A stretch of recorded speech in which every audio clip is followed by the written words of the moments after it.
Hey, and welcome back to Happy Investors with a new update on my portfolio with two stocks that have really exploded in value within a year. I'll show you that too, but there's also a stock that has imploded. So unfortunately, I had to take risk mitigation measures. That's part of the game. And not only that, a new milestone has also been reached. Namely, in one of my investment portfolios, the amount has risen to 200,000 euros. So that's really nice. That's my private capital. Also another capital, as you know, but we won't be discussing that in this update. And to actually reward all the subscribers of Happy Vestic, there's also a little kind of giveaway. Now, if you want a free portfolio review, I'll choose 3 people for whom I can review your portfolio for free. Objective information on how you can possibly diversify your risk, whether you have ETFs or stocks, it doesn't matter. All you have to do is, of course, subscribe. That would be appreciated, and comment on this video with Happy Investors and give it a thumbs up. I'll select 3 people. I don't know if you've been a member for a long time or if you just joined recently. Unfortunately, I don't know that, but I'll select 3 and get in touch with you for the portfolio review. For what? Thank you. My big thanks for continuing to follow along. It's really great. And yes, actually, some good news as well. My portfolio has increased by 30% in a year. This is the last video, and I'll show you that in just a moment. That was a year ago. It was 160,000 euros. And my portfolio has increased to about 206,000 thanks to these two rapidly growing stocks, achieving a year-to-date return of 30%. This is a bit better than the S&P 500, which achieved about 22%, so I've realized an 8% outperformance and even achieved a higher return than the Nasdaq 100. But now that 30% isn't extremely higher than the index, it's definitely good if you're outperforming. What I really like is that since 2024, I've been gradually reducing my wealth from Europe, from America more and more towards Europe and Asia, so I'm beating the American market while I'm hardly even in it. The two explosive stocks, ironically, are from America. So yes, a lot of my returns are still thanks to America, but I'm convinced that this is the last phase of the bubble. Now, I've been investing for over 10 years, started at 23, and I've become financially free thanks to investing, but definitely also thanks to entrepreneurship. And 10 years is obviously not enough because in the beginning, what you do is very limited. In recent years, I've actually been doing it almost full time. You've invested in yourself also for investing. But of course, that's still not enough because the past 10 years have actually seen almost continuous increases in the stock market, except for the coronavirus crisis. But nonetheless, you can definitely learn a lot from people who are much better than you. So in the background, you can also see all kinds of books. I've read a ton of books, but I've also applied a lot of things. And investing is always a long-term journey, especially to get to know yourself. Well, I firmly believe in the principles of, among others, Charlie Munger and Warren Buffett. You also have other great investors, but it really boils down to investing in what you understand well, where there's growth. You can also apply value investing, but aside from all the terminology, it's about buying a company at a current price that will be worth more in the future. And if you do that, then you're buying below the intrinsic values of the future. And there is always value in investing to sow. Still, I make a lot of mistakes myself, especially when I stray from what I have good knowledge about. So all the losses I realize are mainly because I deviate from the strategy. So I haven't allocated part of my money in America anymore, but increasingly in Europe and Asia. And not only that lately, I've also become fascinated by the principle of private equity, but not so much to invest in private equity, but more in what they call holding companies, which are also known as serial acquirers. These are actually companies that apply the principles of private equity, but then for the long term by holding. So, to put it simply, you have a holding company, and you just invest in multiple businesses, and those businesses generate cash flow, which comes back to your holding company. You invest in multiple companies, and that's how you actually build an empire of many businesses. And of course, you apply all sorts of strategies to increase your chances of success. You also take on a bit of debt, but in a healthy way, and that way you can create a very high return on equity, even if those underlying businesses don't perform that well. So that's actually a business model that's really interesting and maybe even more interesting than technology. That's what I'm personally fascinated by, and I think, yes, you should invest in what you really enjoy, where you're also free to hold it for the long term. So not only have I transformed my portfolio in the past 6 months from less America to more other geographical countries, which is already a kind of risk depending on how you see it, but I'm convinced that thanks to that shift, my return and risk profile has actually improved significantly. I'm sticking with a cheaper valuation that also has good long-term opportunities, but not those absurdly high valuations like in America right now, because the risk profile just increases enormously. And I don't care what people say about the AI boom and the great opportunities, because every time it's the same, the disease repeats itself. People get euphoric and end up paying too much, a too high premium for stocks that are overvalued in the short term. Maybe they'll be worth that much in the future, but not in the short term, because there will always come a period of poorer performance, and then the correction will be massive. Right now, we're going to talk about two stocks that are really exploding. But first, a quick update. I said that my portfolio has increased by about 30%. The first, or not the first, but the video from a year ago is my portfolio update from actually early 2024, and we see a capital of 160,000. Right now, we see a capital of 200,000. That's also the milestone. However, iBlobbing has risen sharply at the moment, and those numbers still need to be processed in this current result. It rose by 30% yesterday based on earnings releases. So we actually end up at 206,000. Well, if you translate that into returns, it's about 30%. And we see this was published a year ago. So that's a bit of evidence. I always find it important to show how and what, and I don't know. Subscribe, because every month I give an update on my investment support on Spotify, and I mainly share the losers, the mistakes I make. I think that's much more valuable, and regardless of whether it's profit or loss, you can maybe learn or copy something from it. I hope that in the end it leads to success. But be careful, I make a lot of mistakes, and I keep emphasizing that investing is a journey to get to know yourself, and I am a high-risk investor, especially in growth stocks, so be careful not to just copy everything blindly. I'll talk a bit more about mistakes later, and I'll show that with the stock that has dropped a lot today. But just a reminder, if you want a free portfolio review, and I'll select 3, just comment "Happy Investors" on this video and subscribe. And from the responses, I'll choose 3, I'll send an email, and then I can review your portfolio for free. And of course, just objectively, there's nothing behind it. It's a kind of hackies giveaway to celebrate that we've reached 200,000 euros in the DeGiro portfolio, and also to thank you as a viewer and subscriber. I really think that's super cool. You just have to take the time to listen to me, and I really appreciate that.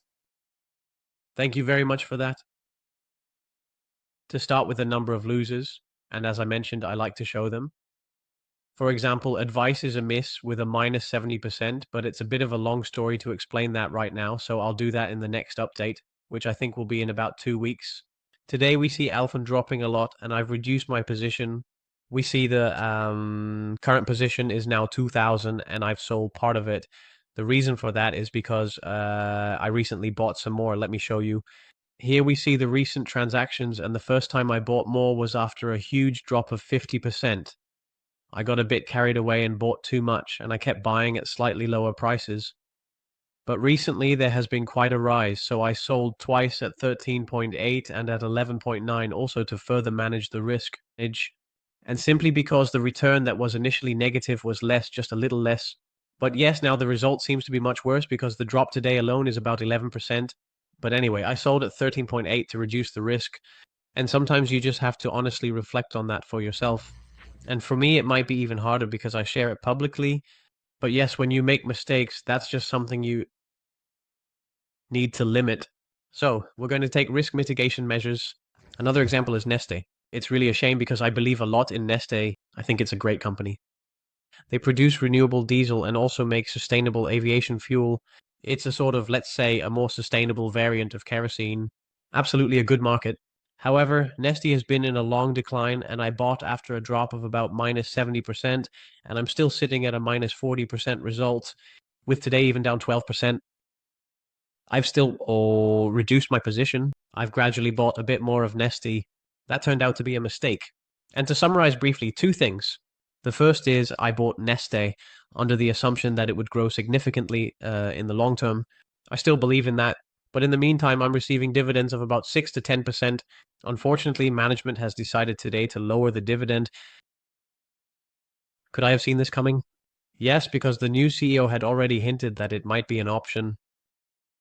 So I thought I would hold on for 5 years, and if things don't go well, or if it moves downwards, it doesn't matter. I'll receive dividends, and I also received the first dividend payment. But an important mistake I made is, when do I achieve success? I achieve success when I invest in riskier, smaller growth stocks, and I'm above average at investing in potential growth champions. I need to invest in smaller companies or smaller percentages, and one of the main criteria I use is that it has to be an asset-light model. In other words, it requires little capital to be able to grow and scale. Nest was a bit of a step outside my comfort zone because I think energy prices are going to rise and Neste is sustainable, but I don't know the market super well. And more importantly, Neste is super capital intensive, just like all the big energy companies. And that means they just need a lot of capital to grow. Well, the financial statements are much worse than I expected, released today. And for example, that EBITDA has dropped significantly to about 1.2 million, while importantly, the period before that, it was 3 times as much. Well, I did see those declines coming a bit, but not that it would drop this much.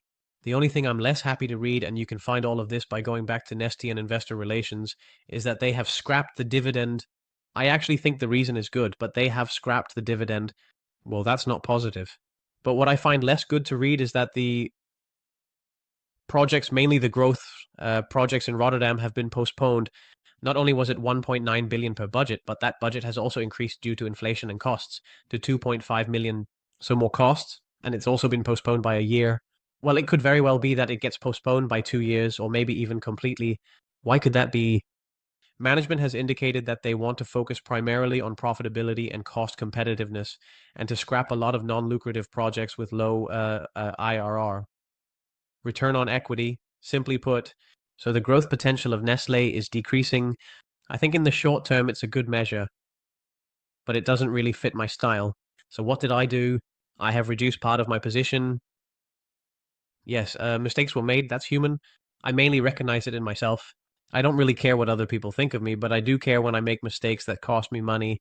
And I've exactly reduced it to 3,000. So basically, what I still have to do now is wait a long time before Nesta ever doubles again, and I can get my loss back. Is this super rational? No, maybe I should just completely close my position. But there are two things. I think Neste is still undervalued for the long term. That's the most crucial thing to hold on to. And the second is, I also just find it a matter of emotions. I think it's important to invest in companies that I believe in. I stand behind this, so I feel like I want to invest at least a small part of my capital in it. And if it doesn't work out at all, then I'll lose a small part of the capital. Making mistakes is human. It can happen, and that's okay. You just have to take the right measures. And sometimes that just means taking a loss. And in this case, that means I'm taking a partial loss from this one, and that's it. That's part of life. But more importantly, we see a temporarily realized loss of minus 4,000. Note temporary, as long as I don't sell, it's still not a loss. So maybe this will be much less. But even if we assume that this loss increases to 7,000, so I'm losing my entire position in Nesta, low chance, but never say never. So I'm down 7,000. If we look at, for example, just Applovin, it has already generated enough returns to compensate for that. And there are other stocks that I've bought and sold in the past that have achieved much higher returns. And the one thing is that right now, the portfolio doesn't seem to be doing very well, but that's due to the transition of Europe more towards Asia and back to Europe. And for example, my recent ETF for Asia, in this case, the China Internet ETF, which I explained in another video, is already up by plus 8%. I think this is just the beginning. But okay, we can wait and time will tell. And we also see that other stocks are starting to gain significantly. And for me, it's a matter of time to wait. The downside is that if you change your strategy mid-course, in this case, a geographical shift in strategy, it just takes time, often up to 2 years, before that shows in the results. And I also don't want to say that it's a good choice, but what's much more important is the math behind it. You only need a few winners to achieve a nice return, and that's the essence. It's okay to make losses. But when those losses manifest, try to close them out, limit them or whatever as quickly as possible. Or if you really believe in it, you actually buy more at a lower valuation. And what you should do is let your winners run over the long term. Well, two examples of stocks that are going to explode or have already exploded are Applovin, whose result is not plus 20,000, but it will be plus 26,000 when the market opens any moment now. And we have HIMS and HERS, which are up by 400%.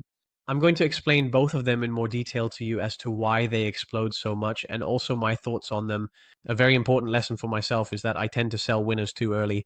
And I've learned from that for both Applovin and HIMS and HERS, I've now set a stop loss instead of selling and that sort of thing. But with HIMS and HERS, I've also made that mistake in the past. And another example is simply Celestica. And so I have many examples of potential winners.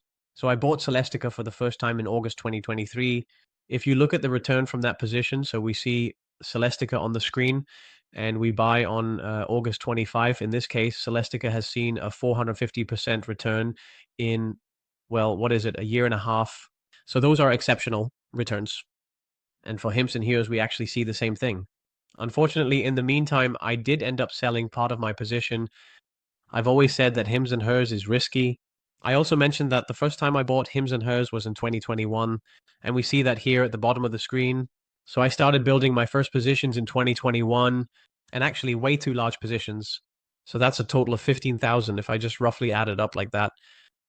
And I did that in March 2021. It's actually right here in this nice peak somewhere. And you can see that for a long time, my assets were just at minus 77%. So really bad, minus 60% after a long time. Bad, minus 60% after a long time. And from that point, it's at plus 200% return. So if you look at the time frame here, it's 4 years. Well, 4 years and then a 200% return means tripling your return every 4 years. Despite my terrible entry point in hindsight, because it's very easy to talk about things after the fact, it still yielded more than 200% return, which is your assets multiplying per hour. And not only that, as you can see, I've also bought HIMS and HERS more often at much lower prices, down to the bottom of 5.8 if I recall, but in smaller amounts. Well, I've learned two things from this. The first step, even if you think you're right in your long-term thesis, which I clearly am, because this is the stock and trade here, don't invest too much money. Keep in mind that there could be significant price drops in the short term because it's really hard to determine what the right entry point is in the short term. And I was completely right about HIMS and HERS as the results here show, and yet it still dropped by about 75% in the short term. So did I have it right from a quality perspective? No or yes? So this is how Mr. Market, it's really bizarre to put into words. And then they say that the market is efficient. Applovin is an even more extreme case that I'll show you in a moment. Really, the market is not efficient. So I bought too much here, and that's an important lesson. A second important lesson is to keep buying when you think you're right and the prices are just getting cheaper, because the price actually drops well below the intrinsic value, allowing you to buy with a margin of safety. So the real lesson is wait until you're sure you have a margin of safety. And maybe actually a third lesson is, as I already said, I sold too early. As you can see, I started selling HIMS and HERS from the end of 2023. So that's kind of it from here on out. That's actually way too early. If you look at that further decline, I've missed out on returns, and I've also missed out on public returns. So actually, I've made a lot of mistakes, except for the good Z, and that was selecting a great long-term company. Yes, so that's very important. And now I have a position in HIMS and HERS. That has increased significantly. Because I kept buying more, my total position is now up 400% in returns. That means your investment times 5. But because I also sold a part, I already have a portion of total profit and loss, which is actually equal to my shares. I have kind of free shares at the moment for HIMS and HERS. But in hindsight, I should have just set a stop loss. I've now also invested that at 38. The reason is that I think HIMS and HERS is moving really fast right now. And I've given detailed analyses of HIMS and HERS before, so I won't repeat that. But I'm just sharing with you here the transition, the journey, with the learning moments that I think are important. And you know what? Everyone makes mistakes, and most people just don't talk about them. And you only hear them talking at parties when they've achieved a high return. But you won't hear anyone in that phase when they're down 80%. I think differently about that. I think you especially need to learn when you're not doing well, to reflect on how you can do better in the future. Looks like HIMS and HERS. When I got in, it actually achieved rapid growth in terms of revenue. Let's just take a look at the revenue. The only problem is that in such a situation, the operating income or the operational cash flow is negative because it's a growth company. A growth company needs to invest first. That means the risk is obviously super high because if the strategy isn't successful, then you're stuck with a company you've bought that will just keep losing more and more money.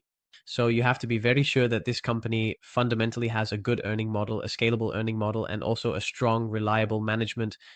In this case, the founder is still the CEO. The founder indicated back in 2021, listen, my goal is to bring HIMS and HERS to a market value of 10 billion. Well, he's almost there. So I'm really curious about what he's going to do once he reaches his goal. But the valuation has really gone up, so maybe he'll stay at the helm a bit longer.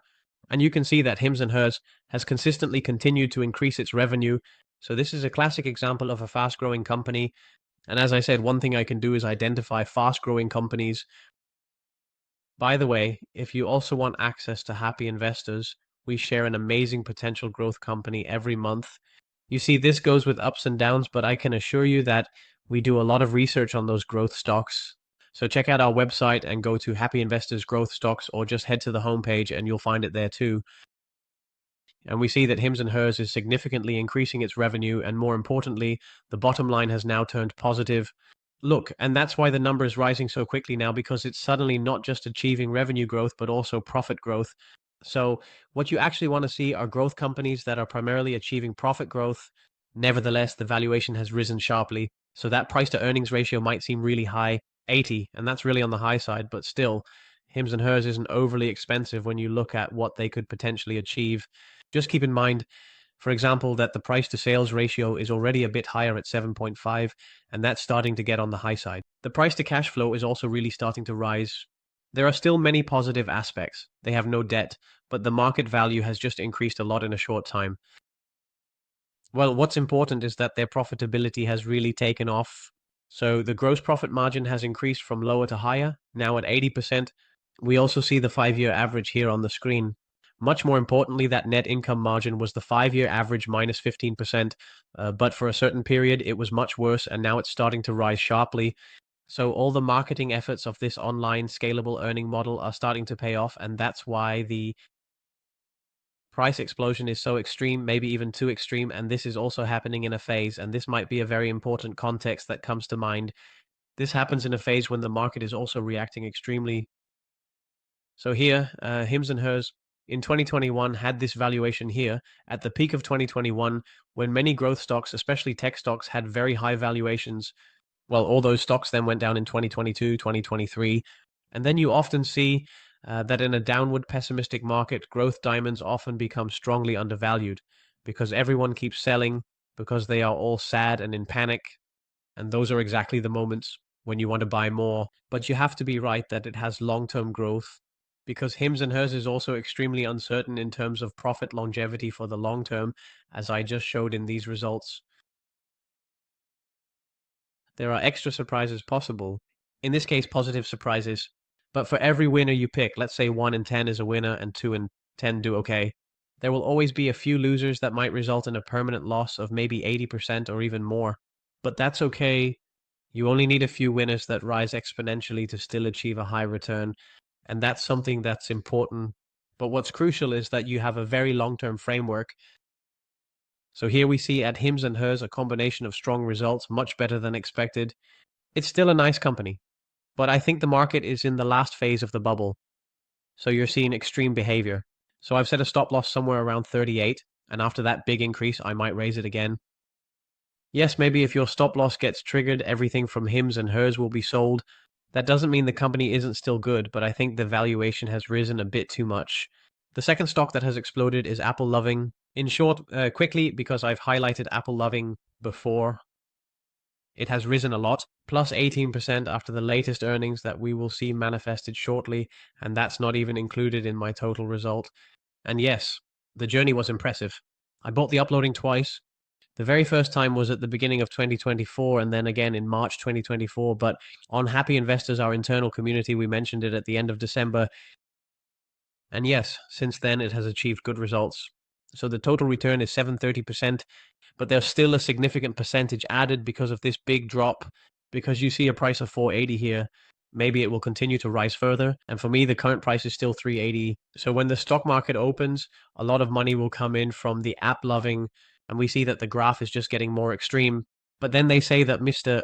Market is efficient, while Applovin, for example, was for sale here on November 21st and then fell by almost 90%. How can a stock first drop by 90% and then increase by about 400% from that level? Insanity, insanity, really insanity. What I also find striking, and it's a shame I didn't see Apple coming earlier, is that when we look at the revenue, these are the latest results published today, and this is also the reason why the stock is rising so much. They are creating a lot of revenue growth, but more importantly, profits are growing very quickly, and the adjusted EBITDA is also increasing rapidly. So this was a good set in my personal investments. What I find striking to see is that Applovin had certain revenues in 2021 and also in 2022, and we see that the adjusted EBITDA isn't even that bad. The cash flow was also just positive. But here we see a net loss in 2022, while 2021 had a small profit. And in 2023, that profit has increased rapidly. But you see that there are actually small differences, and it doesn't even look that bad when you see it. Still, that leads to a drop of about 90% or even more. And that's what I was saying about HIMS and HERS, that there was a bubble in 2021 for good stocks, and then they get punished, and some stocks get punished extremely hard. And those are the moments when you actually want to invest. When are the moments when you don't want to buy? When there has been a significant new rise and there's a bigger bubble, and suddenly people want to pay a premium for a company that not long ago was available for a fraction of the price. So price is something very different from intrinsic value. Keep that in mind. And yes, these results look amazing. And the CEO is also the founder, which is one of the important criteria I personally use. Well, the companies, and I don't really want to sell ad bluffing, but Mr. The market is really enthusiastic here. The price to earnings ratio has gone up a bit, although that might not be too bad for such a great company as this. Just look at the price to sales. These are the results from today, so the increase from yesterday still needs to be factored in. The model hasn't been updated yet, so the price to sales will go up a bit. The price to cash flow has also increased significantly.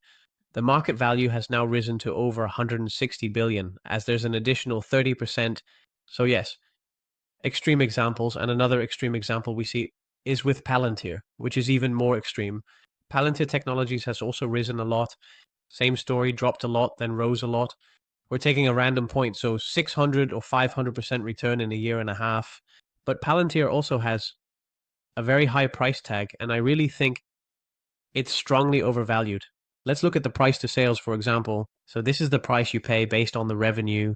So the annual revenue is about 3 billion for Palantir. It's growing fast, but it's only 3 billion.